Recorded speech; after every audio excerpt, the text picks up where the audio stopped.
تاديتش الذي حل الماضيه صفر حكم في المنطقه الدفاعيه لحسام عبد المجيد، طويله من المسلوسي، محاوله عند سيف الجزيري، بيحاول يحضر الى تمريره اماميه عند برا، ولكن هنا الكره الى خارج الملعب، عاليه على التايم الثاني. يا ولد يا ابراهيم، يا ولد يا ابراهيم، يا ولد يا فيها وقت محتسب بدل من الضائع. اوه ناصر بيحاول، ناصر ماهر عدى، ناصر ماهر، زيزو راح له على اليمين، هنا خطيره، اتلعبت الكره مره ثانيه عبد الله، نقل واحده في اقصى الطرف الايمن عند زيزو، وبالفعل صفاره محمد معروف كل مكان.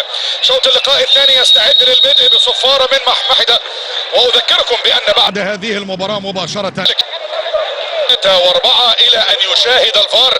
معروف شاف اللقطه وراجع معروف. مباراه هي كواليتي كره كده تنزل ابطال. هنا مصطفى فتحي لف كره عاليه، فيها خطوره، فيها هدف قاتل في 5-4.